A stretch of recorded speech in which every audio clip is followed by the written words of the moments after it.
Bienvenidas y bienvenidos a Radio Semilla, el podcast de la Red de Guardianes de Semillas, donde hablamos sobre regeneración ecológica y social. Soy Daniela Borja Caicín y en este episodio tengo el placer de compartirles la entrevista con Oliver Udne.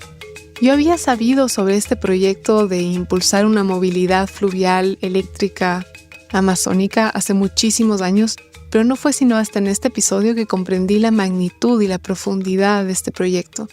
Y algo de lo que más me impresionó es que está impulsado por un sueño achuar, por un sueño profundo de las comunidades amazónicas de comprensión de su entorno, pero también de querer participar en la discusión global sobre los territorios y aplicar la tecnología de punta que se está aplicando en muchísimas otras áreas del planeta en conservar el bosque y conservar el lugar donde viven. Todo esto adaptado, muy adaptado a su cultura y a su realidad local. Entonces agradezco a Oliver por habernos guiado en este camino, poder hacernos comprender ese contexto y también a través de su vida contarnos todas las aventuras que eso requirió.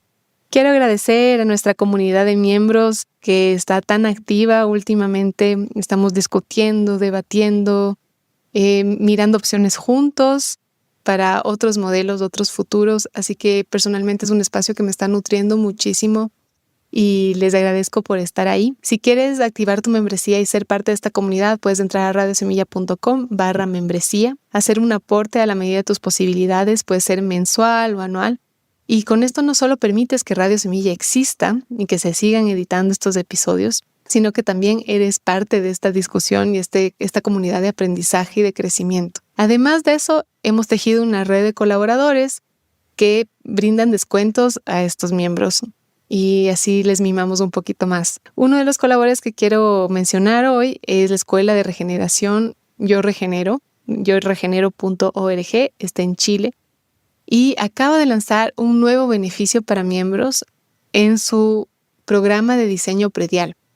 Este programa es una asesoría profunda para entender un terreno, ver cómo podría captar más agua en el terreno, analizar la topografía, poder analizar dónde podrían ir caminos en la finca, cómo se puede lograr la producción calórica que se necesita para el autosustento, dónde podría estar una casa. Entonces, si es que estás pensando en un proyecto regenerativo y quisieras tomar estas decisiones, es un programa fantástico que está a un súper buen precio. Es decir, no vas a tener que aprender todo sobre la permacultura para poder implementarlo, sino que ya es un avance tremendo en la curva de aprendizaje. Y los miembros de Radio Semilla tienen un 10% de descuento en estas asesorías especializadas, que ya te entregan un plan de manejo y un mapa específico, entre muchas otras cosas, para que puedas implementar tu proyecto. Así que en las notas del episodio les vamos a dejar ese enlace para que ya lo puedan revisar y activen su membresía.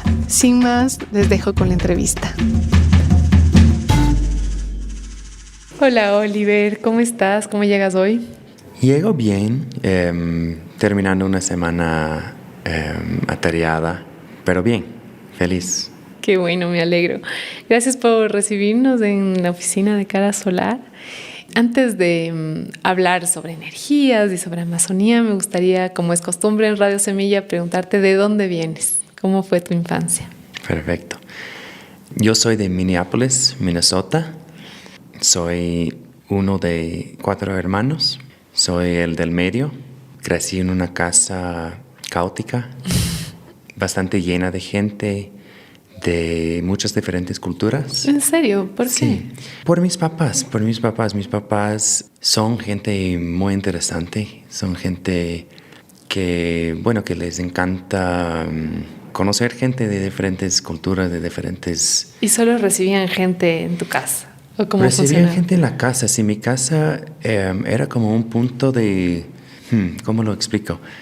Mis papás fundaron una revista de política, cultura, arte, una revista bastante progresista, alternativa. Era impresa. Era impresa, salía cada 2 meses y ellos reimprimieron muchos materiales de revistas muy pequeñas, muy pocas conocidas. Uh-huh. Y era como una antología de La lema era el mejor de la prensa alternativa. Qué bien. ¿Cómo se llamaba? Se llamaba Utne Reader. Mi apellido, Utne o Utne, como el lector Utne. Ajá. Y sí, ocupaba yo creo que un nicho bien interesante en la cultura estadounidense. Antes del Internet era una especie de Internet. Era una especie de un fuente de información que no encontrarías fácilmente. Uh-huh. Ellos en la oficina tenían 10,000 suscripciones a diferentes revistas, periódicos, folletos. Era increíble. ¡Wow! Sí. Todo. Desde cosas muy como la Asociación de Senderismo del Pacífico Noroeste hasta Playboy, como encontré. ¿Y todo eso llegaba a la casa? No, eso llegaba a la oficina de ellos. Pero eso llegaba a la casa metafóricamente. Y eso llegaba a la casa en los visitantes que tuvimos. Qué hermoso. Sí, yo creo que de alguna manera mi casa era como la embajada de cierta cultura alternativa en Minneapolis. Entonces muchos personajes que pasaron por Minneapolis pasaron por mi casa. Y también tuvimos gente, por ejemplo, mis papás decidieron ser como la familia sponsor para refugiados Tibet. Entonces vivieron 2 mujeres de Tibet con nosotros unos años y vivieron franceses, vivieron suecos, vivieron chilenos, todos por diferentes razones, pero era una casa siempre llena de gente y perros grandes y caos y gran movimiento de ideas. Lo aprecio mucho mi niñez. Ajá. ¿Cómo sientes que impactó en ti? Creo que me hizo estar cómodo en muchas situaciones distintas. Creo que no tenía como mucha idea de qué es normal, porque para mí normal era como muchas diferencias. También viajábamos bastante, entonces pude conocer a diferentes culturas y climas y ideas. Sí, mis papás siempre querían, yo creo que se esforzaron mucho para presentarnos a diferentes mundos y hacernos entender que en este mundo existen muchos mundos. ¡Qué locura! ¡Qué privilegio!, ¿no? Total. Siento que pocas personas en Estados Unidos tienen esa capacidad, ¿no? Muchas personas más bien conocen una realidad súper limitada. Creo que en todo el mundo eso es verdad. Uh-huh. En Estados Unidos definitivamente es verdad, y aquí también y en muchos lados. Uh-huh, uh-huh. Sí. Y entonces, ¿cómo fue un poco tu travesía a llegar acá a Ecuador? Fue a la invitación de mi mamá. Mi madre estaba participando en alguna especie de grupo de liderazgo. En un momento mis papás se separaron y mi mamá se quedó a cargo de la revista. Y ella en ese momento entró a un grupo de desarrollo de liderazgo, y parte de ese grupo era un viaje a la Amazonía ecuatoriana. Y le encantó, y entre las cosas que vio en la Amazonía fue que a mí, su penúltimo hijo, le encantaría conocer la Amazonía. Entonces volvió con esa idea. Ella vino sola. Ella vino sola con su grupo de líderes. Y volvió y dijo, creo que a ti te va a encantar la Amazonía y quiero regalarte un viaje ahí por tu graduación. Justo estaba un semestre de terminar la universidad, tenía 22 años. Ajá, ¿y qué estabas estudiando? Historia. Estaba estudiando historia y no tenía mucho plan para qué iba a hacer después de la universidad y vine a Ecuador y me pareció la Amazonía en particular como la historia que en ese entonces, que fue 2007, fue como aquí está pasando algo histórico, que es el encuentro de las culturas amazónicas y la cultura occidental, y esa tensión y me pareció tan interesante y importante. Entonces era vivir la historia de primera mano, ¿no? Exacto. ¿Cuánto tiempo estuviste en la Amazonía en este primer viaje? Fuimos una semana, creo. ¿A dónde llegaste? Fuimos a territorio Achuar, en Pastaza y en Morona, Santiago. Fuimos a Xaramentza, a Huaychirpas y al Hotel Capawi. Y además de este primer encuentro entre culturas, ¿qué fue lo que más te impresionó al llegar? Todo me impresionó. Todo me impresionó. Estuvimos el año nuevo de 2007 a 2008 y visitamos el Hotel Capawi en el momento en que se estaba pasando la propiedad en sí del hotel, como las acciones del hotel, desde una empresa que ayudó a formar el hotel a las comunidades. Y había como una ceremonia, un acta de traspaso. Y eso me pareció fascinante. Me acuerdo, yo ya hablaba español, había estudiado en Madrid un año, entonces yo podía conversar con la gente un poco y me acuerdo que conocí otro mundo, otra realidad. Me acuerdo de conversar con uno de los líderes Achuar que me contó que tenía 3 hijos y sus nombres son Che, Osama y no me acuerdo la tercera. Pero solo escuchar esos nombres dije, wow, estoy en otro mundo. Saddam. Sí. Y obviamente eso fue el momento de la guerra en Irak y yo estaba bastante politizado y me pareció como que, wow, estamos viviendo en el mismo planeta que esa gente, reaccionando a la misma cosa desde nuestras formas, de nuestras maneras de poder resistir. Quizás yo no le pondría a mi hijo el nombre Osama, pero qué interesante que esas personas en la Amazonía están haciendo eso. Solo me pareció interesante. No me pareció el paraíso, no me pareció un lugar donde yo quiero vivir mi vida, la Amazonía, por ejemplo, pero me pareció interesante y fascinante. ¿Qué pasó después de ese viaje? Bueno, volví a Estados Unidos, terminé mis estudios y me contacté con una fundación aquí, Fundación Pachamama. Ellos habían organizado el viaje que hicimos y les dije, quiero volver, quiero ser voluntario. Mi plan era hacer un voluntariado del verano y me dijeron, no tenemos ningún rol abierto en Ecuador ahorita, pero tenemos una necesidad de que alguien bilingüe vaya a Canadá para acompañar a un mecánico achuar y un piloto ecuatoriano que se van a capacitar con un avión que luego se va a traer a Ecuador para operar en la Amazonía como parte de una aerolínea que pertenecía a los Achuar. Entonces me pareció interesante y acepté y me enviaron a un pueblo muy pequeño en la parte interior del oeste de Canadá y acompañé a ese mecánico y ese piloto mientras entrenaban en ese avión. De paso, tú también saliste entrenado.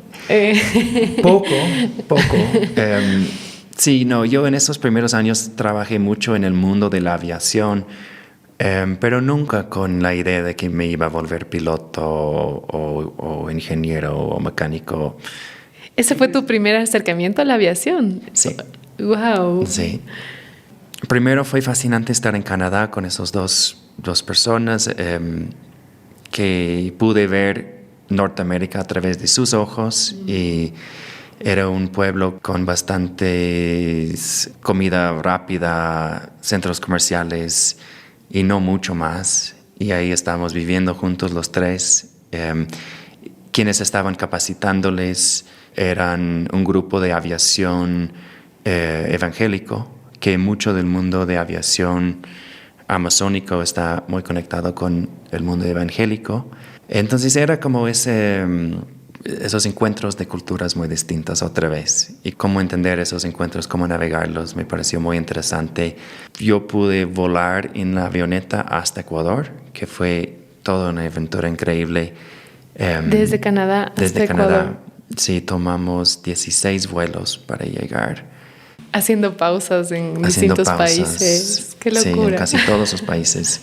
Los Estados Unidos, México, El Salvador, Panamá, Colombia, Ecuador. Básicamente es traduciendo entre los dos pilotos y no hablaban mucho. Entonces jugaba ajedrez en mi computadora. Hubo un solo trama en donde cruzábamos mar y habíamos decidido no comprar un bote inflable que suelen usar en avionetas cuando cruzan el mar. No compramos. Justo en ese tramo entre Panamá y Colombia cayó una tormenta fuerte y entraba agua a la avioneta. Era un avión de los 70 que se había mantenido, pero seguía siendo bastante viejo. Y entraba, era como de segunda mano. Sí, exacto. Refurbished. Ajá. Y entraba agua y veíamos la tormenta por la ventana y sí pensé que íbamos a morir. Y luego íbamos a aterrizar en Cali. Y llegando a Cali, los dos pilotos estamos viendo como el mapa de acercamiento, creo que se llama. Es como cada aeropuerto tiene una manera que tienes que acercar al aeropuerto. Y yo estaba viendo que estaban viendo ese dibujo del aeropuerto y estaban confundidos entre los dos y casi discutiendo. Y el piloto estadounidense, el evangélico, estaba diciendo como así, hacia la derecha, y el ecuatoriano estaba haciendo así. Hacia la izquierda. Hacia la izquierda. Yo no podía traducir mucho, pero estaba ahí con los dos sentados al frente, yo atrás con mi cabeza entre los dos escuchando y no se veía nada, ya estaba oscureciendo, ya eran como las casi 6 de la noche, en una tormenta no se veía nada y el ecuatoriano, se llama Danilo, estaba más insistente, aunque él era el estudiante, pero estaba más insistente. Es que sí puede ser una situación de vida o muerte. Sí, ¿no? Eventualmente cogieron las curvas que Danilo estaba diciendo, aterrizamos todo bien. Me acuerdo que nos hicieron los militares de Colombia vaciar todo el avión y chequearon todo con perros por drogas supongo, aunque estábamos yendo de norte a sur, pero bueno. Y fuimos a dormir y el día siguiente volvimos al aeropuerto y ya estaba despejado y yo vi que había una montaña al lado de la pista y donde el instructor quería aterrizar. El instructor estaba confundido y solo porque el estudiante insistió, aterrizamos bien, si no hubiéramos chocado contra esa montaña. ¡Qué locura! Sí, y eso fue como mi entrada al Ecuador fue a través del mundo de aviación, porque esa avioneta era un avión que se llama un Islander, que tiene 9 pasajeros, tiene 2 motores y son muy buenos en la Amazonía porque pueden volar muy lento y por eso pueden aterrizar y despegar en pistas muy cortas. Entonces son muy buenos en la Amazonía. Y cuando llegaba ese avión tenía que pasar un montón de procesos legales de importación y necesitaba muchos materiales traducidos. Entonces yo tradují un montón de esos materiales y daba clases de inglés a los pilotos, porque los pilotos estaban volando mucho para turistas que entraban al Hotel Capawi. Entonces eso fue mi entrada al Ecuador, vivir en Shell. La única forma de entrar a Capawi es en avioneta o en canoa, pero en ese entonces el viaje por canoa fue casi imposible porque no había carretera que llegaba al río en un lugar donde el río estaba relativamente seguro para navegar. Ahora, en esos años ha avanzado mucho la carretera y ahora es mucho más factible entrar por río, pero los turistas siguen entrando en avión porque es mucho más rápido. ¿Qué me ibas a contar después de eso? No, iba a hablar de ese mundo de la aviación, que es todo el mundo de Shell. Muchos hombres jóvenes, pilotos. Hay una cultura muy linda de aventura, porque ellos sí están viviendo muchas aventuras todos los días. Pero también hay una cultura bastante en donde quizás ser precavido no está siempre celebrado y muchos pilotos mueren o sea, hay muchos pilotos que han muerto desde que yo llegué a Ecuador. Y sí, esa es como una realidad de trabajar ahí que es trágico y fuerte. ¿Cómo se celebra el arriesgarse más? Sí, sí he visto eso. Sí, entonces nunca me interesó ser piloto, pero siempre me encantó volar. Siempre me encantó sobrevolar la Amazonía. Creo que esa es como una de las cosas que más me captó la atención, es esa sensación de volar encima de la Amazonía y de ver esas extensiones inmensas que parecen sin fin, pero luego entiendes que no son, y entiendes que la Amazonía es más como una serie de regiones con distintas realidades, de lugares bien conservados y otros lugares totalmente destruidos. Uh-huh. Contabas que viviste en Shell un tiempo. Uh-huh. Entiendo que Shell se llama por la petrolera, ¿verdad? Uh-huh. Fue un campo petrolero y de ahí surgió una pequeña comunidad. Sí, de lo que entiendo fue el punto de exploración. O sea, llegaron a Shell y desde Shell exploraron la Amazonía y llegaron a la conclusión de que el norte tenía más petróleo o petróleo más fácil de sacar que el sur. Y por eso la industria después se fue hacia Lago Agrio y Coca. Pero antes de eso, Shell estaba en Shell y hay perforaciones en el sur y en el centro de la Amazonía de ese entonces, que como los 40 y 50 creo. Uh-huh, uh-huh. ¿Qué hacías mientras vivías allá? Me iba todos los días al aeropuerto, daba esas clases de inglés, traducía, pinté un mural en un punto. Sí, y mi plan era quedarme unos meses, pero después de poco tiempo me dieron el trabajo de ser el coordinador de vuelos del hotel. Recibía a los turistas, les daba charlas sobre a dónde se iban y básicamente mi trabajo era decirles: tu avión sí va a salir, no te preocupes, porque es una serie de retrasos constantes y es una complejidad increíble el transporte aéreo en la Amazonía, porque si no está lloviendo en Shell, está lloviendo en la comunidad o la pista no está en buenas condiciones o no está seca. Y entonces mi trabajo era muchos días de sentarme con turistas que habían pagado mucha plata y estaban acostumbrados a que pagas y la cosa se cumple, y en esa situación no es necesariamente así, y decirles que lo siento, que ya mismo creo que va a salir tu vuelo. Qué impresionante, o sea, eres un verdadero intérprete, me parece, ¿no? Porque sí, no solo es esta traducción en el idioma, sino en la cultura. Estar acostumbrados a una cultura, como tú dices, mucho más estructurada, seria, cumplida, ordenada, sí, a una que yo diría que se adapta más a los ciclos naturales, uh-huh, y a la que no estamos, me incluyo, tan acostumbrados. Decir, uh-huh, bueno, hoy llueve, hoy no se puede. Sí. Sí. Aunque lo hayas planificado por años. Sí. Qué lindo, una gran experiencia. Sí.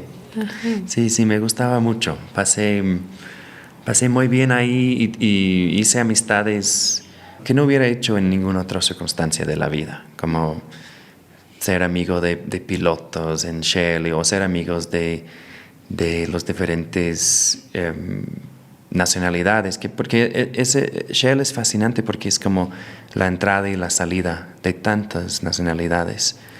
Entonces pude conocer a muchas personas y personajes. Qué lindo. Oye, ¿tú me habías contado algún momento que fuiste como voluntario a una comunidad? ¿Eso fue antes o después? Eso fue después. Entonces, después de ser el coordinador de vuelos del hotel, ya había entrado a comunidades un poco, a veces cuando había un asiento libre en las avionetas, me iba a volar nomás y a entrar, y de vez en cuando me quedaría una noche que otra. Pero sí quería pasar un tiempo viviendo en una comunidad. La Fundación Pachamama tenía una persona trabajando ahí, Wayne Cullen, que estaba trabajando con un proyecto de turismo, un proyecto nuevo, un proyecto pequeño en un lugar que se llama Tinkias. Como parte de esa iniciativa querían enseñar inglés a los trabajadores del proyecto de turismo y la idea que tuvieron era crear un programa permanente de inglés en una comunidad cercana al proyecto de turismo, en una comunidad que se llama Yutsunza, que es de las comunidades más hacia el sur y el este del territorio achuar y más aisladas. Y es una pequeña comunidad. Entonces Wayne me propuso ir ahí y hacer un estudio de factibilidad de establecer ese programa de inglés. Uh-huh. Y me pareció una oportunidad fascinante y me fui y viví ahí 2 meses en finales de 2009, ya como un año después de que había llegado a Ecuador.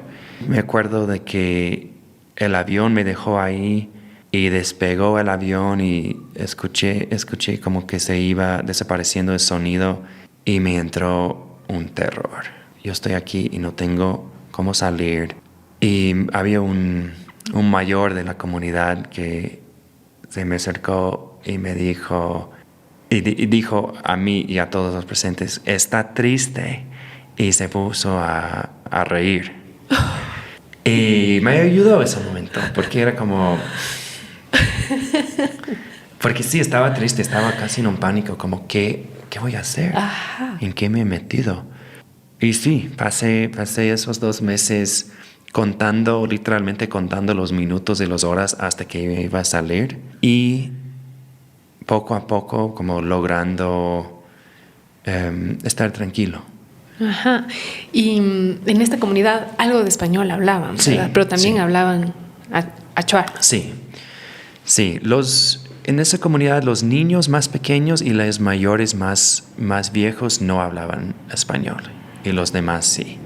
Pero entre ellos hablaban achuar. Ajá. Lo que puede contribuir al pánico, supongo. Sí. No, sí fue, pero mi entrada a la comunidad fue a través de los niños. Uh-huh. Yo daba clases en la escuela y empecé a formar como lindas amistades con los estudiantes. Hubo un estudiante, Clever, que era de otra comunidad, entonces estaba viviendo en esa comunidad para estudiar en la escuela y vivíamos juntos, Clever y yo. Y me iba de casa en casa todos los días. Una familia se encargaba de mí, de darme de comer todos los días. Wow. Entonces me iba a todas las casas de la comunidad y luego compartía mucho con Clever y sí, o sea, disfruté. Ya después de los 2 meses, dices. Sí. Bueno, luego me enfermé mal en un punto, creo que me dio malaria. Como iba a estar tanto tiempo, no iba a tomar medicamento de malaria porque no puedes tomarlo tanto tiempo. Entonces solo traje una dosis de emergencia. Y me enfermé mucho y tomé esa dosis que se supone que hay que tomar en emergencias, que es como una dosis muy grande. Y ese medicamento de malaria tiene como efecto secundario pesadillas. Y no está muy entendido eso, pero es un hecho. Y tuve un par de días de alucinaciones y pesadillas, y justo coincidió con unos momentos difíciles en la comunidad, en unos momentos donde el líder más establecido de la comunidad que había organizado mi estadía ahí vino a visitar, porque normalmente no estaba viviendo ahí. Y él creo que de alguna manera quiso demostrar o imponer su relación con mí, y el hecho de que él fue la persona que me había traído, cortando mi cercanía y amistad con los jóvenes, quienes habían sido mis mejores amigos ahí. Y capaz todo eso es una alucinación, pero fue algo muy duro, porque básicamente les dijo a ellos que yo había quejado de que son muy malos estudiantes y que no estaban aprendiendo y no estaban estudiando. Y yo no había dicho eso. Y traté de organizar una reunión entre toda la comunidad para aclarar esta situación y fue un fracaso total. Creo que en esa experiencia aprendí las limitaciones. Hemos hablado mucho hoy de la interculturalidad y de traducir entre culturas, pero no se puede, en cierto punto, traducir todo. Y eso acepté ahí. Y creo que esa lección me ha servido mucho de entender que... leí un antropólogo mientras que estaba ahí que decía que en la cosmovisión Achuar los primeros, los más altos son otros Achuar y eso está determinado por niveles de comunicación. Entonces, como un Achuar puede comunicar muy bien con otro Achuar, se ven como del mismo nivel. Luego vendría como otra cultura cercana, como Shuar, por ejemplo. Luego quizás vendrían ciertos animales con quienes quizás no comunican verbalmente, pero entienden todos los movimientos, entienden todos los sonidos, entienden todos los gestos. Y luego, como 5 niveles más bajo, vendría un gringo, porque no hay entendimiento mutuo. Uh-huh. Ni corporal, ni verbal, ni energético. Sí. Y no quiere decir que no puedes formar amistades muy lindas, y sí lo he hecho, pero también tienes que respetar eso, creo yo. Uh-huh. Y eso me hizo caer en cuenta que mi objetivo no es ser otro Achuar, y nunca voy a ser otro Achuar. Y creo que sí, me ha servido mucho esa claridad. Me contabas también en otro momento, fue en esa comunidad que llegaste y pidieron una computadora. Uh-huh. Ajá. ¿Nos quieres contar esa historia? Claro, entonces ese primer día, después de que el mayor César había dicho que yo estoy triste y se había reído, tuvimos una reunión con toda la comunidad y me presentaron una carta formal diciendo como bienvenido a la comunidad y pidiendo mi apoyo en conseguir una computadora para la comunidad.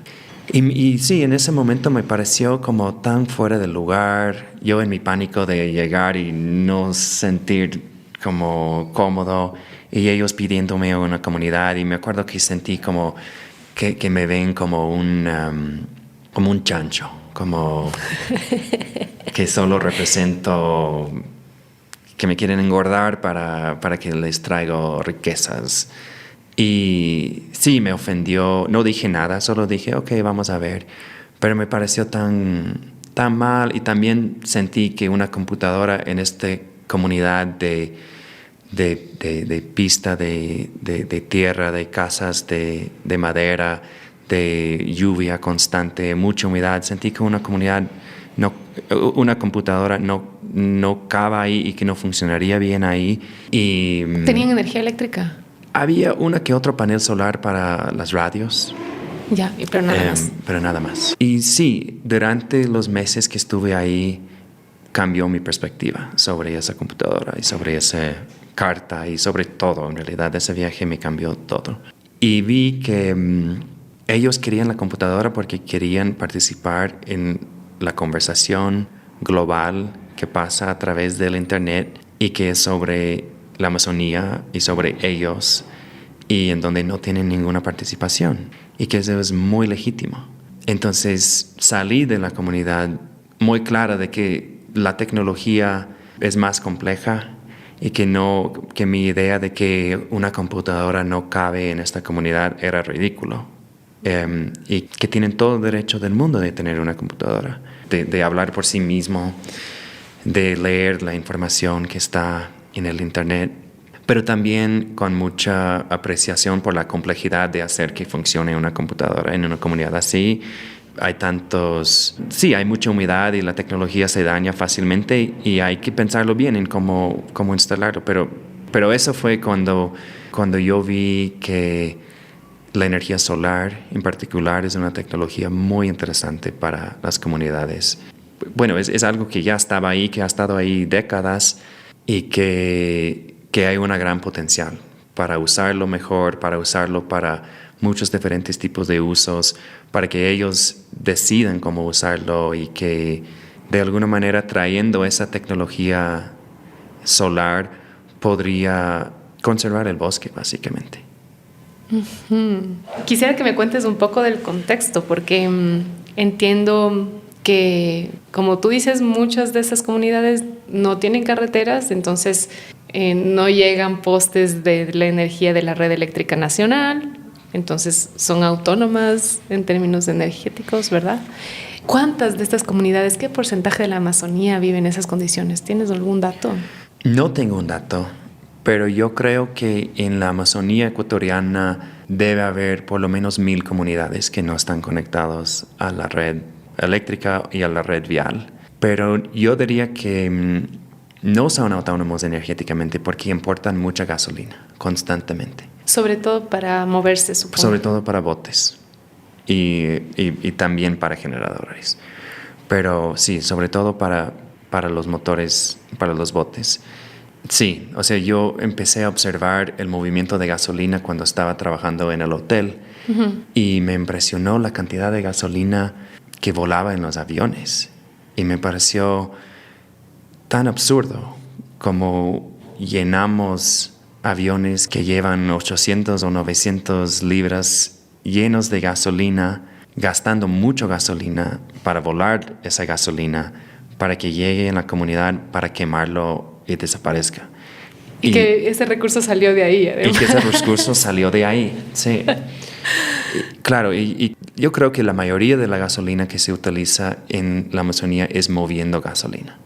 Como es tan absurdo y es para mí es como un contraste muy fuerte con un panel solar que es una vez que lo instales, todos los días produce energía en el mismo lugar y puede ser usado ahí mismo. Veo que ya nos estamos adentrando al transporte fluvial y a lo solar.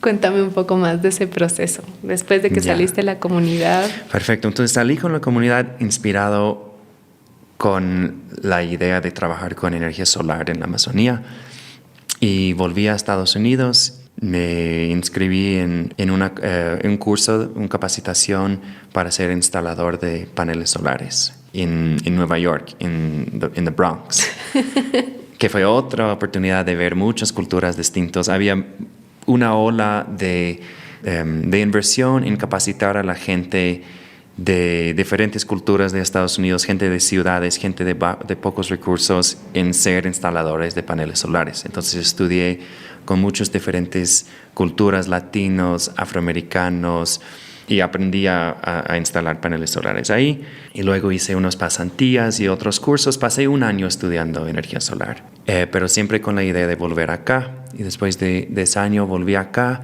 y empecé a conversar con toda la gente que conocía de la Amazonía sobre qué podemos hacer con energía solar. Y hice un par de proyectos de iluminación, pero me acuerdo que poco después un alemán, técnico solar con mucha experiencia en la Amazonía, es de esas conversaciones que nunca me voy a olvidar porque estaba sentado en un café frente a la Plaza Foch. Estábamos hablando de la Amazonía en general, de proyectos solares y de ese tema del transporte y de la cantidad de gasolina que se utiliza en transporte. Y él dijo como se podría hacer botes eléctricos. Y lo dijo muy casual y le hice repetirlo como... Y después de eso empecé a conversarlo con toda la gente que conocía. Y a través de la fundación, porque yo seguía con la Fundación Pachamama, abrí como un programa de energía solar en Pachamama.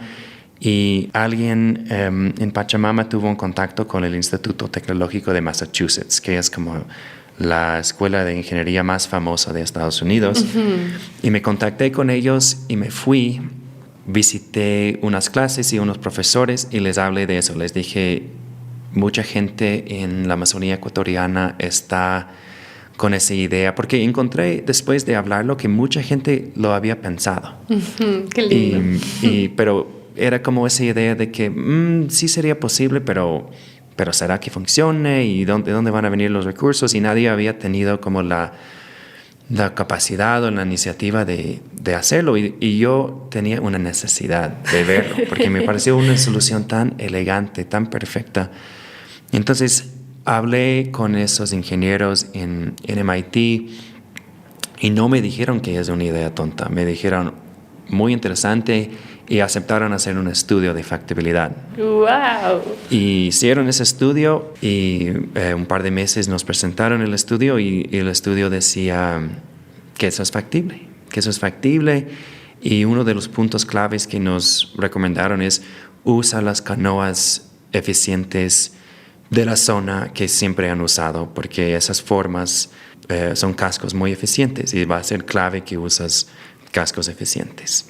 Entonces ya teniendo ese estudio de MIT, empezamos a levantar fondos y ahí empezó como una serie de eventos y pasos hacia adelante, siempre acompañado con pasos hacia atrás, durante años y años y años.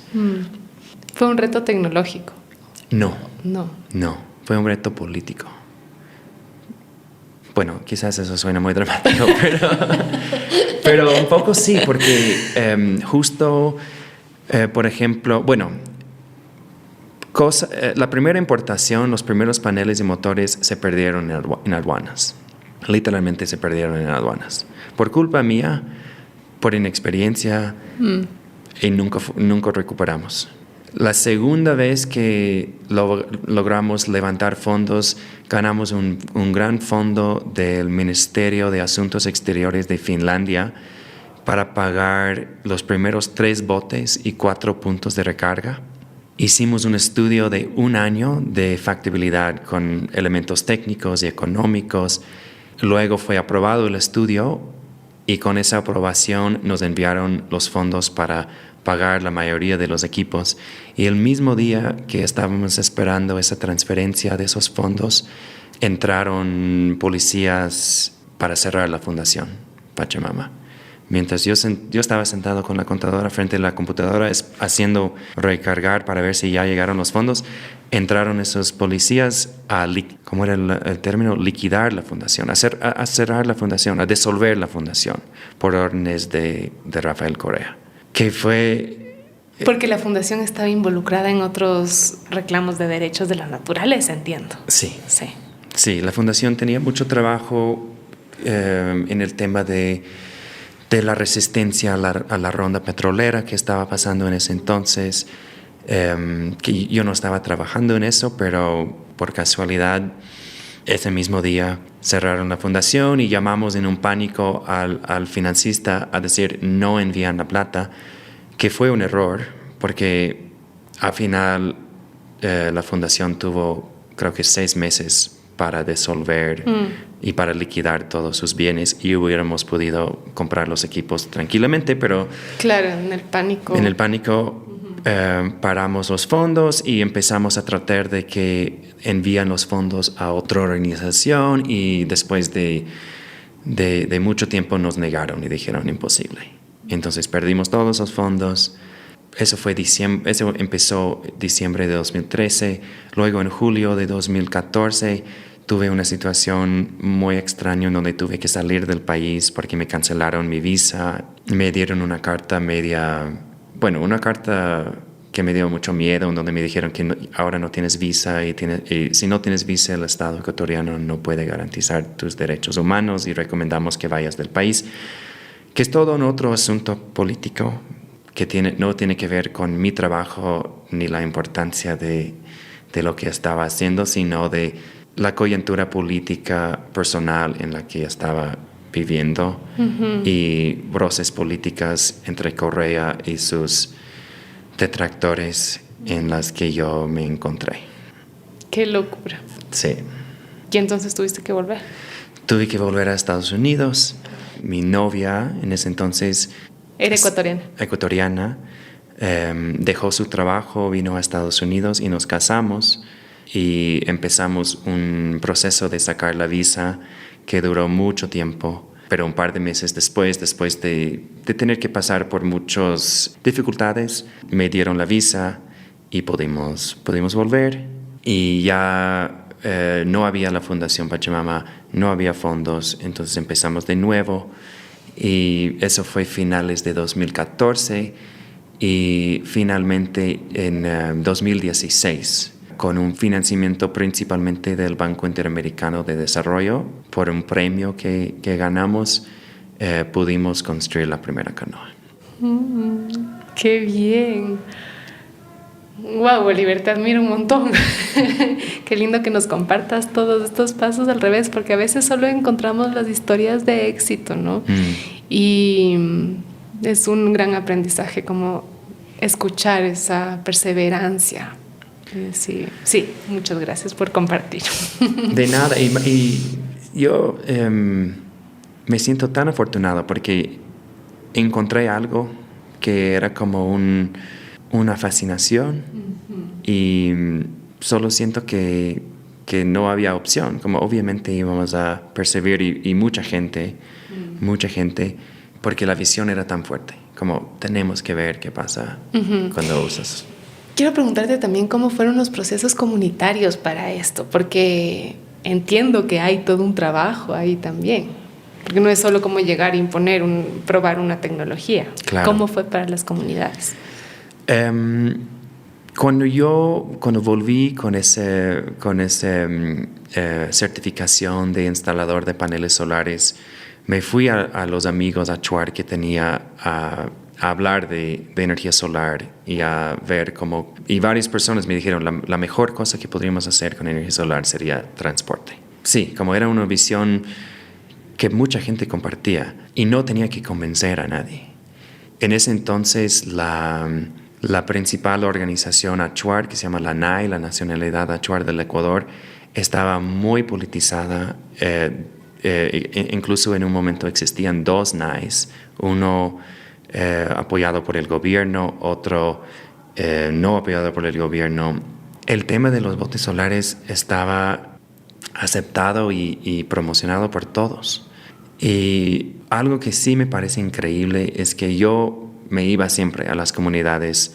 Hicimos un estudio de navegabilidad con la Universidad ESPOL y concluimos que la zona baja del río Pastaza, donde se junta con el río Capoguari, es como la parte más navegable de esa zona.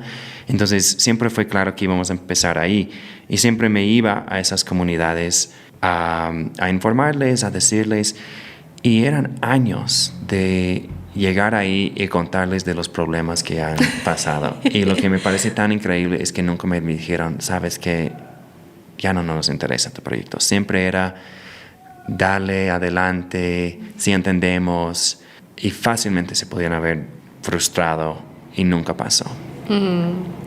Claro que después de que construimos la primera canoa y en todo el camino sí ha habido frustraciones, definitivamente no fue perfecta ni cerca la primera canoa, ni la segunda, ni la última, pero siempre ha habido como esa visión local, que yo no tengo que convencer a nadie, no es mía la visión, es realmente algo que es compartido y que también nace de ahí.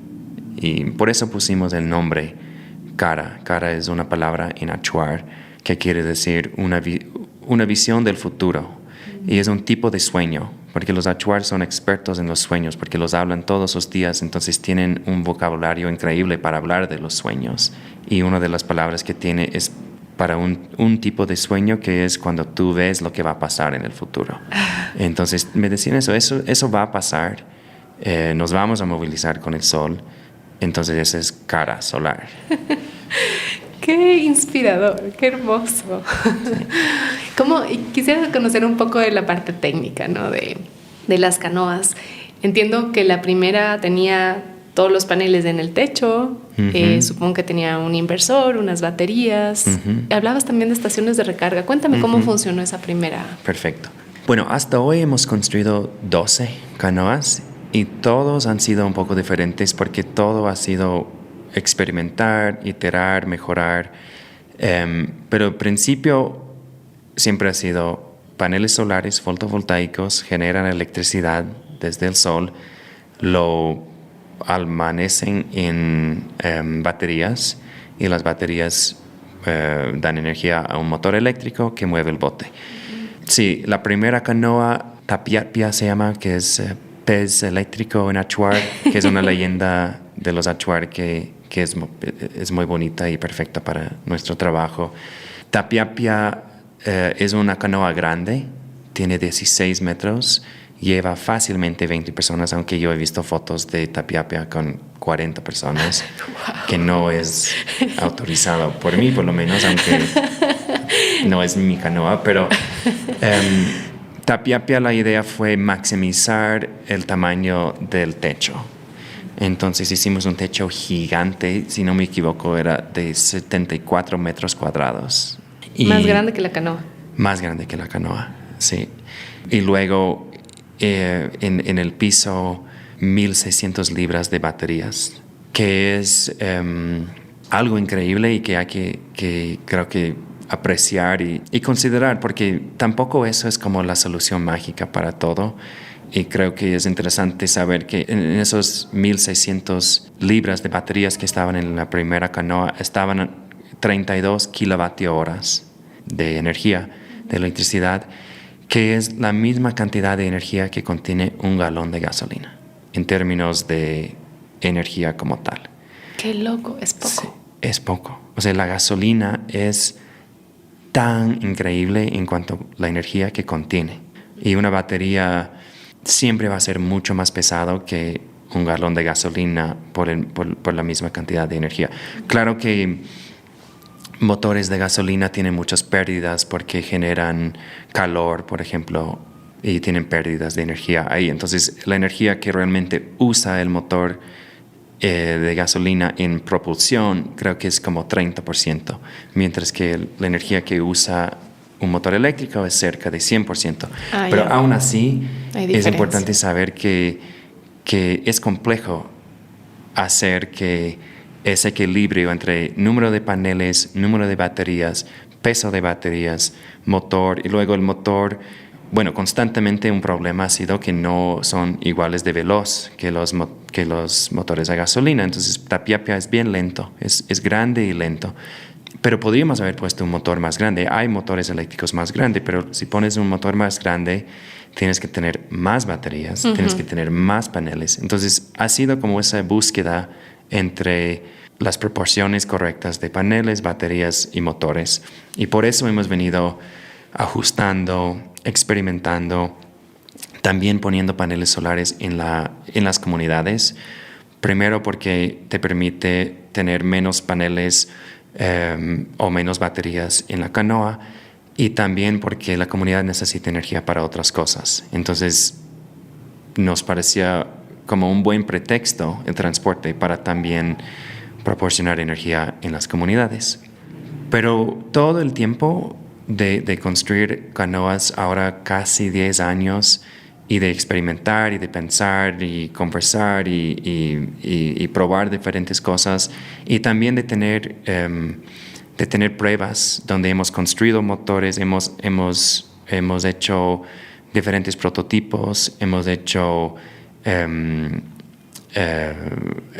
como conversiones de donde cogemos motores a gasolina y cambiamos los componentes adentro para que se vuelva un motor eléctrico, pero en el mismo casco.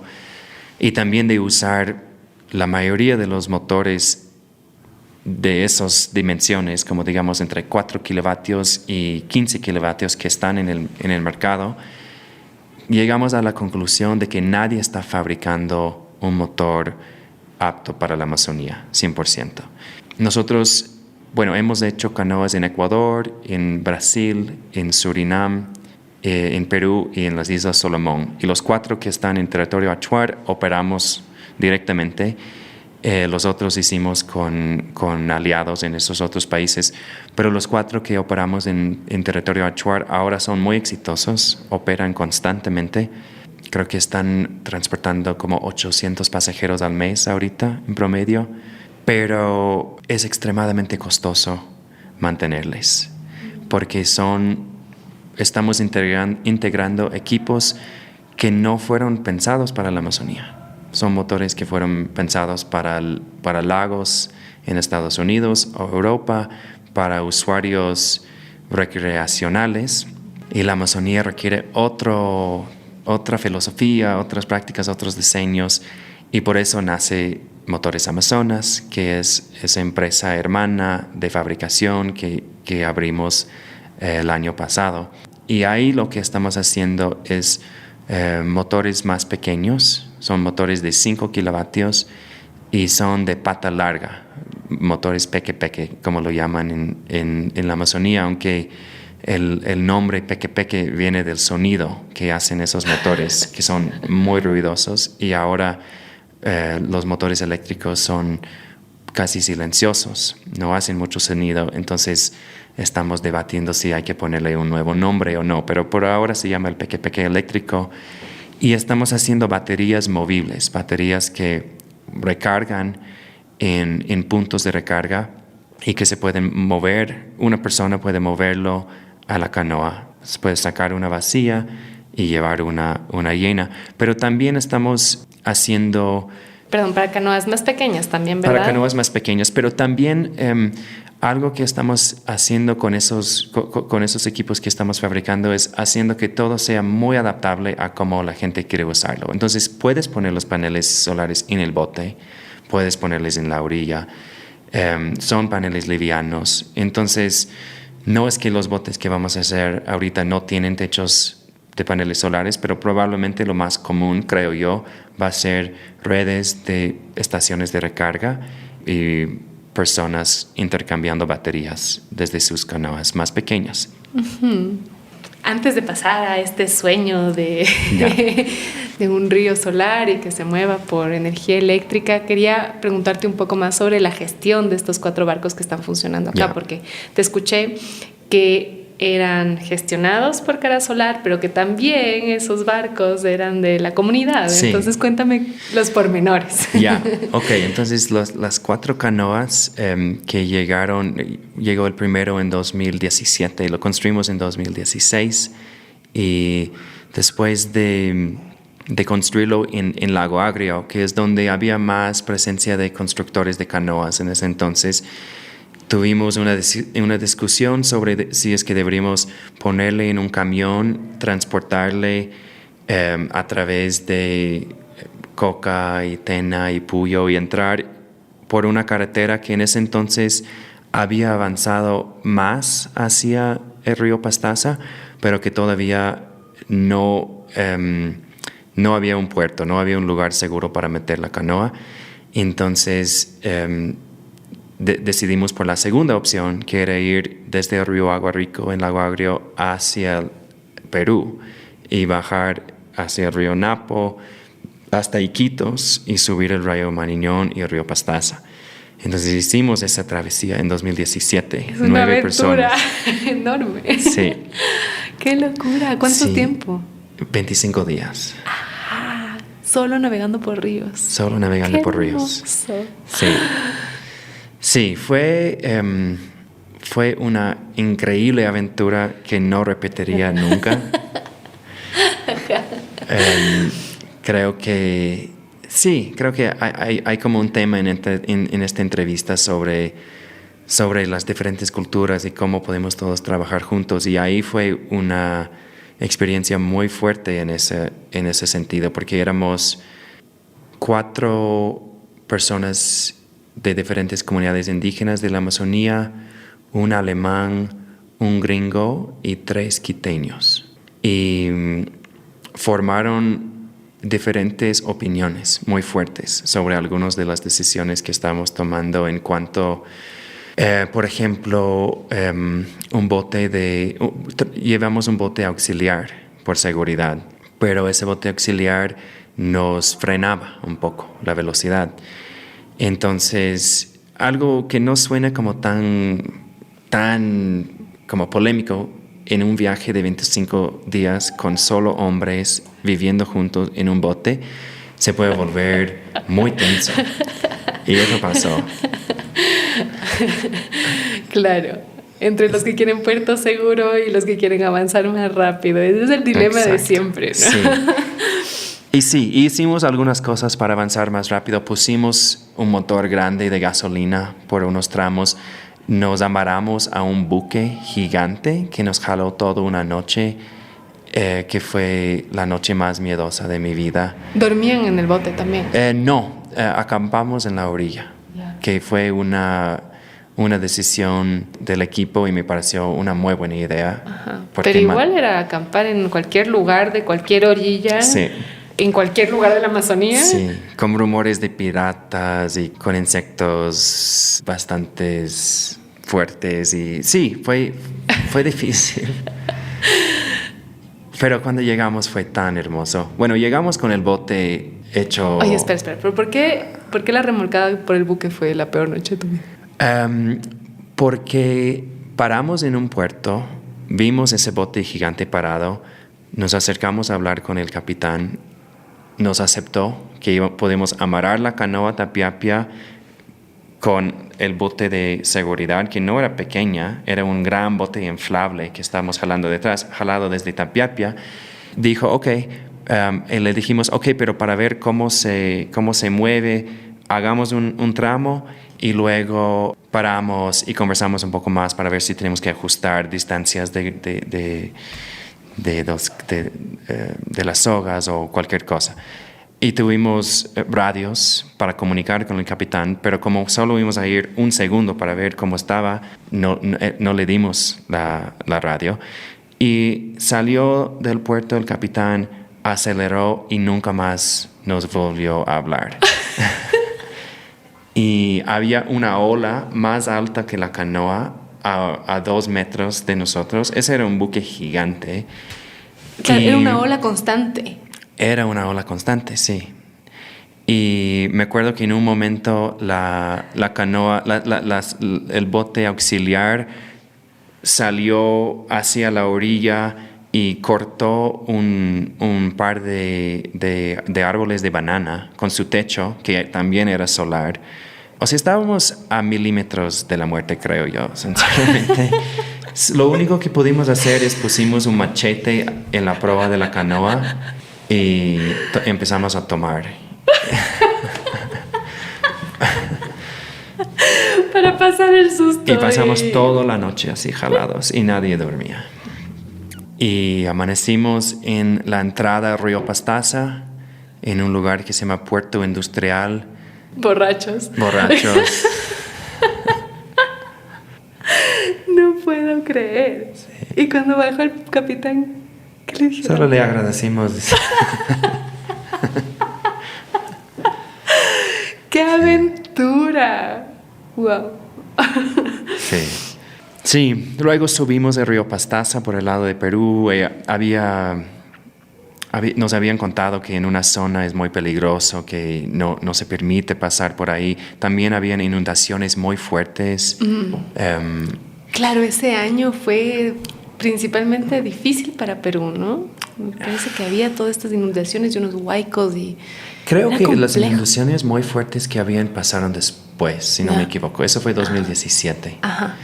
Y bueno, llegaron a Pastaza. Llegamos finalmente. A Pastaza. El bote como en un estado bastante golpeado. El Tapiapia. Creo que tenía 2 motores en ese entonces. Creo que uno de los motores estaba roto, el otro... O sea, entonces no es que llegamos con la gran solución. Y ahí empezaron años de dificultades técnicas, de constantes problemas con motores y claro, con esos sistemas, si hay un cable que está un poquito suelto, todo el bote no funciona. Y tuvimos demasiada dependencia en capacidad técnica de afuera.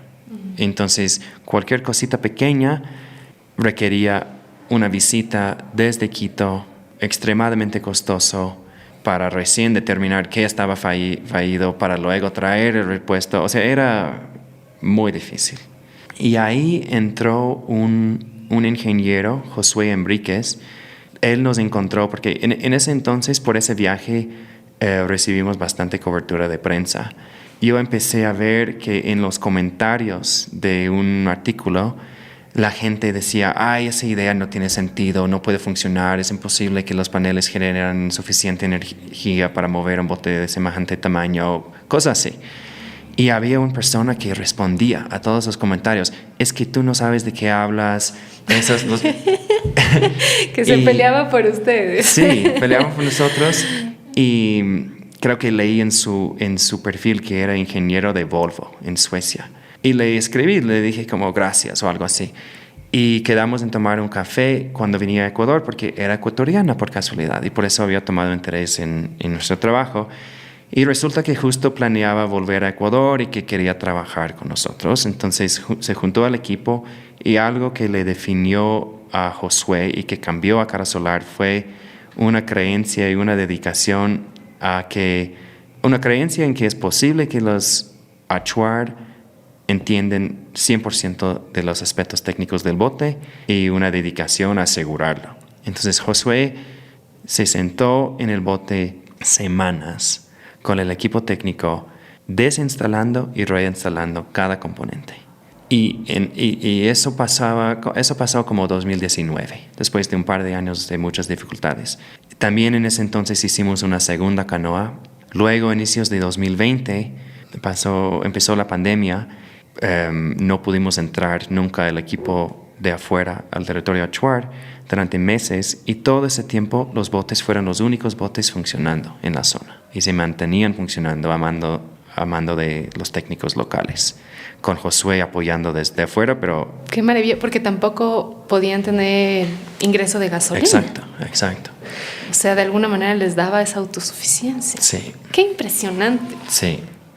Sí, la pandemia para nosotros fue la prueba perfecta. Y claro, sí seguían dificultades como siguen hasta hoy, pero fue un antes y un después por el trabajo del equipo local y por el trabajo de Josué. Qué hermoso. Entonces, ¿cómo es la gestión? Creo que no llegamos a eso. Sí. Bueno, entonces cada de esas canoas ha sido entregado a las comunidades, pero nuestro compromiso como Cara Solar ha sido pagar a técnicos locales que mantienen y operan las canoas y asegurar que las canoas siguen en funcionamiento. Las comunidades no pagan por su uso.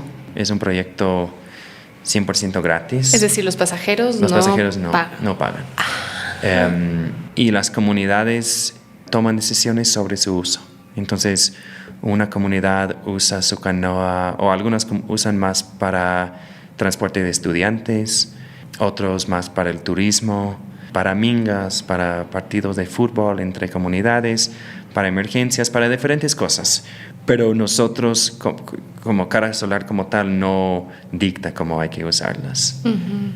Y creo que eso ha sido la manera de comprobar dos cosas. Primero, que sí es posible que transporte solar fluvial funcione en la Amazonía y que puede estar a mando de las comunidades. Uh-huh. Técnicamente gestionado desde ahí. Uh-huh. Y manejado la operación. Y el uso es constante, de lo que me dices, que transportan 800 pasajeros mensuales. Eso significa al menos unos 30 al día, más o menos, ¿no? Haciendo los cálculos. Sí, casi 30 al día sería. Creo que los 4 que están en territorio Achuar probablemente funcionan. Tenemos los datos y podemos chequear, pero yo diría que están funcionando quizás 3 veces a la semana cada uno, 3 o 4 veces a la semana. Qué chévere. Y claro, supongo que como son barcos grandotes implica una logística y haber suficiente gente que quiera transportar. Exacto. ¿No? Uh-huh. Exacto. Y hemos visto que sí es útil tener un bote comunitario donde pueden hacer mingas, donde pueden transportarse a asambleas o operar como bozo escolar, pero la mayoría de los viajes en la Amazonía son personales. Claro. Y la gente sí tiene sus botes personales, sus normalmente peques personales. Entonces también por eso ahora queremos ofrecer una solución para el tamaño familiar, uh-huh. El tamaño de bote familiar. ¿Y cómo se imaginan esa gestión? ¿En el futuro? Uh-huh. Está muy en construcción y la idea que tenemos es ir adaptando, ir probando diferentes modelos, pero tenemos una iniciativa de implementar muchos botes en el territorio Achuar, en la misma zona donde estamos, porque hay tenemos mucha capacidad técnica. También hay una carretera que está entrando muy rápidamente y hemos visto que las comunidades son menos propensas a querer la carretera si es que tienen una buena solución de transporte fluvial. Entonces, en esa zona Chuar, la idea que tenemos es con esos nuevos motores que ahorita estamos construyendo y prototipando. Estamos construyendo motores pequepeques, llevándolos a las comunidades, teniendo retroalimentación, construyendo nuevos, y el plan es seguir haciendo esto el resto del año, probando, prototipando, y para enero ya vamos a estar operando como empresa que fabrica sus motores. Queremos vender los motores a las personas con mucha facilidad de pago, con un modelo de pago en el tiempo, que sería mucho menos de lo que normalmente gastan en gasolina si tienen un peque. Y queremos que las estaciones de recarga sean financiados por otras vías, por fondos públicos, porque creemos que esa es una alternativa a la carretera, y la carretera es un gasto muy fuerte de los gobiernos provinciales. Queremos que las fundaciones y la cooperación internacional pague por esas estaciones de recarga. Y también vemos otras posibilidades, como por ejemplo auspicios corporativos. Estamos estudiando los impactos de no construir carreteras y creemos que puede existir una posibilidad de levantar financiamiento por la no deforestación, poner un valor a la no deforestación y levantar algún tipo de fondo así. Básicamente usar esos diferentes tipos de mecanismos para crear una red de estaciones de recarga que son comunitarios y tener los motores en manos de individuos. Uh-huh. Y probablemente vamos a poner un pago mínimo por la energía. O sea, si tú llevas una batería vacía y llevas una llena, vamos a contabilizarlo de alguna manera. No sabemos si va a haber una transacción económica en ese punto, pero lo vamos a contabilizar para poder pagar las operaciones y mantenimiento de esas estaciones de recarga. Uh-huh. Y vamos a poner garantías a los motores, que es algo que yo creo que va a ser revolucionario para proyectos solares en la Amazonía, porque son tan propensas a fallar. Hay tantos proyectos solares fallidos en la Amazonía, y poner una garantía creo que es algo que va a marcar una gran diferencia. Entonces vamos a poner mucha capacidad técnica, repuestos, talleres, la fabricación en sí vamos a hacer en la primera fase desde Puyo. Y nuestra visión es que la Amazonía requiere fabricación descentralizada y que es cerca de los usuarios, porque tiene que ir acompañada con repuestos, con servicio, mantenimiento, y traer toda esa cadena de valor cerca a los usuarios. La Amazonía es hacer la logística en la Amazonía desde un punto centralizado, que es la manera que compramos nuestros celulares y toda la tecnología, es súper difícil. Y estamos desarrollando una filosofía de tecnología para la Amazonía que es totalmente distinto a la tecnología que funciona en el occidente. Y parte de eso es que la fabricación tiene que ser descentralizada. Uh-huh. Qué lindo. Claro, entonces veo que es como una tecnología muy adaptada a la gente, ¿no? Y a la realidad local. Quería preguntarte, primero, ¿cuál es la visión? Entiendo que es en el río Pastaza, más o menos. ¿Cuál es la visión? ¿Cuántas estaciones de recarga? ¿Cuántos pequepeques? ¿Cómo lo están soñando? Uh-huh. Vamos a empezar en la zona baja del río Pastaza, donde tenemos 3 de los 4 botes que operamos ahorita como Cara Solar. El cuarto está en Morona, Santiago. Pero vamos a empezar ahí, y hay un río en esa zona que se llama Río Capahuari, que no tiene acceso vial todavía y no tiene más poblaciones fuera del territorio achuar. Por eso la única contaminación en ese río es la contaminación local, principalmente de los pequepeques.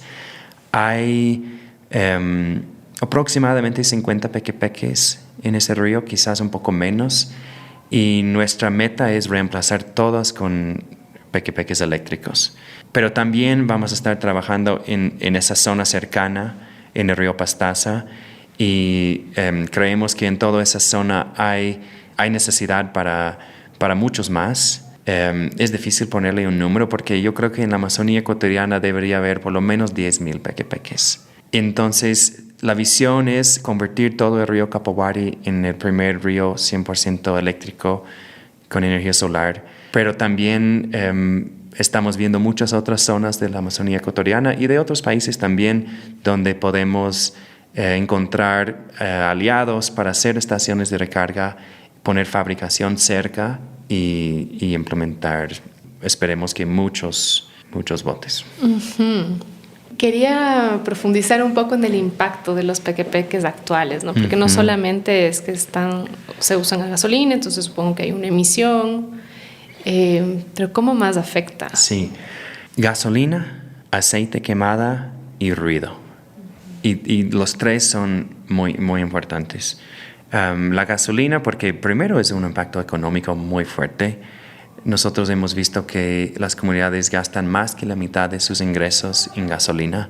Segundo, esos motores usan como lubricante aceite quemado y usan en cantidades muy grandes y eso va directo al río. Entonces, en cuanto a la calidad del agua, ese es el mayor impacto y está afectando mucho a las poblaciones de peces. Todas las comunidades dicen que hay mucho menos peces cada año. Es realmente una emergencia. Y algo que me inspira mucho de los ríos es que un río que hoy es sucio, mañana no tiene que ser. Los ríos se pueden recuperar. Entonces, ese río Capovari, por ejemplo, yo creo que es realista pensar que puede ser libre de gasolina y aceite dentro del futuro cercano. Y luego el tema de sonido es realmente un problema grande. Los pequepeques son extremadamente ruidosos y eso tiene muchos impactos en la fauna de las zonas. Afecta a la cacería, afecta al oído de las personas porque pasan horas y horas y horas cerca de sonidos realmente fuertes. Y en ciertas comunidades como Sarayaco, por ejemplo, que es una comunidad donde mucha población vive a lo largo de un río, a ambos lados, es increíble que la cantidad de ruido que hay todo el tiempo. Entonces es algo que las comunidades han señalado como quizás el factor más importante. ¡Qué locura! Qué impresionante que dentro de la Amazonía haya tanto ruido como vivir al lado de una gran avenida de la ciudad, ¿no? Sí, peor. Qué locura. Y bueno, quiero hacer una pregunta que es compleja, ¿no? Porque sabemos que los paneles solares vienen de la minería, son fabricados la mayoría en China y de lugares como externos. ¿Cómo es tu perspectiva frente a eso? Es un tema delicado para quienes podemos defender la energía solar, pero es también controversial. Sí. Entonces me gustaría escucharte. No, yo tengo muchos pensamientos sobre esto y son los paneles solares, es el cobre en los cables, es el litio en las baterías, es todo lo que usamos viene de la minería. Es algo que, bueno, primero hay que reconocer eso, hay que entender de dónde viene. Bueno, segundo, yo creo que hay que ser muy claros de que energía solar no es una solución para la sociedad en que estamos viviendo. Si el plan que tenemos como sociedad es convertir los 2 millones de autos que hay en Quito, por ejemplo, a autos eléctricos, sería catastrófico para el medio ambiente. Y eso a nivel mundial sería, en mi opinión, el fin del mundo. O nos acercaría mucho. Entonces, yo creo que hay que ver mucho en cómo se usa esas sustancias, que yo pienso en el litio, en la cobre y en la gasolina como sustancias tan increíbles y especiales, y la cuestión es cómo los usamos. Yo creo que el uso que estamos dando esa zona de la Amazonía, donde tenemos la posibilidad de frenar carreteras que están trayendo la deforestación, que trae emisiones increíblemente grandes, mucho más. Si pensamos en términos de CO2, nuestro impacto en cuanto a la gasolina que reemplazamos casi cero comparado con el impacto de no construir una carretera, por la cantidad de CO2 que se emite cuando se corta un bosque y también por la absorción de CO2 que tiene todo el tiempo un bosque. Uh-huh. Entonces, para mí es un uso muy específico que tiene más beneficios que las sustancias que estamos usando. Pero yo no creo que se puede replicarlo en todo contexto y tener y que sea lo mismo sea la verdad. Y yo creo que cada región, cada barrio, cada persona tiene que ver su uso energética. Bueno, no creo que cada persona, porque no creo que nuestros problemas vamos a solucionar a nivel personal, pero creo que tenemos que encontrar soluciones adaptadas a cada lugar. Entonces, en el caso de la Amazonía, donde estamos viendo en todos los países de la Amazonía, bajo todas las ideologías, desde el chavismo al bolsonarismo, todos construyen carreteras y creen que carreteras son inevitables o un avance. Creo que la posibilidad de usar relativamente poco litio, cobre y otros materiales minados para crear otro modelo energético que no sea de carreteras y la red eléctrica en ese lugar que es del tamaño de un continente es justificable. Uh-huh. Quiero destacar también que acompañado con esta visión de que sea una tecnología reparable, autónoma, en manos de las comunidades, con garantía, desarrollada para ese lugar, cobra otra dimensión. Sí. O sea, claro, es mucho más adaptado lo que podemos soñar con solo venir y adaptar una tecnología de otro lugar para una situación específica. Así que gracias por abrirnos de esa perspectiva. Estamos ya un buen tiempo en la entrevista. Creo que me encantaría seguir preguntando cosas, pero en honor al tiempo tenemos que ir cerrando y quería preguntarte si quieres compartir algo más que sientes que haga falta y que es importante para ti decir. Creo que en la historia de Cara Solar hemos tenido la suerte de, por una u otra razón, atraer a las personas en el momento necesario, y hay muchas personas que se han juntado y contribuido muchísimo. El director ejecutivo de la fundación se llama Nantu Canelos. Él fue motorista de la primera canoa y ha servido en casi todos los roles de la fundación, y ahora maneja la fundación desde Xara-Mentza y está haciendo un trabajo increíble junto con un equipo. La mayoría del equipo de Cara Solar ahora es Achuar, dirigido en territorio por Ángel, con un grupo de técnicos y coordinadores y coordinadoras y técnicas que está creciendo mucho. Y luego desde Quito también hay como un equipazo que lleva la administración, la contabilidad, la comunicación, las aplicaciones y reportes. Detrás hay mucho trabajo. Creo que somos 32 personas ahora, incluyendo la empresa hermana de fabricación, Motores Amazonas. Y Motores Amazonas es nuestra gran apuesta para que eso crece y tenga un impacto realmente grande, que es lo que queremos.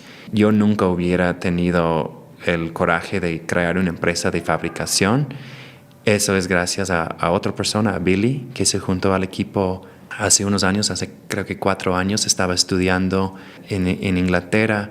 Estaba estudiando todos los temas que nosotros trabajamos: energía solar, transporte eléctrico, ingeniería naval. Y nos encontró en el internet, igual que Josué, y ofreció trabajar como voluntario al principio a distancia, y luego nos dimos cuenta de lo increíble que es y le invitamos a mudarse acá, y se mudó acá, y fue él que me dijo: nosotros podemos fabricar algo mucho mejor que cualquier otro producto que existe en el mercado. Y yo nunca me hubiera atrevido a pensar en eso. Entonces, sí, creo que es importante todas las personas que estamos en eso y muy felices que por alguna razón hemos logrado atraer a esa gente en el camino. Qué lindo, Oliver. Muchísimas gracias por tu tiempo y por esta entrevista. Me quedo muy nutrida y me gustaría por último también que compartas dónde la gente se puede conectar, cómo puede encontrar el proyecto, saber más y si quiere aportar, conectarse, que tenga un lugar donde llegar. Perfecto. El mejor lugar para encontrarnos es www.carasolar.com. Con K, ¿verdad? Con K. Karasolar.com. Ahí está nuestro contacto. Nos encanta que nos escriben desde cualquier lado con cualquier idea o pregunta. Fantástico, muchísimas gracias nuevamente y quiero agradecer a ustedes, Radio Escuchas, por acompañarnos cada semana. Espero que hayan disfrutado la entrevista y nos vemos en pocos días. Chao, chao.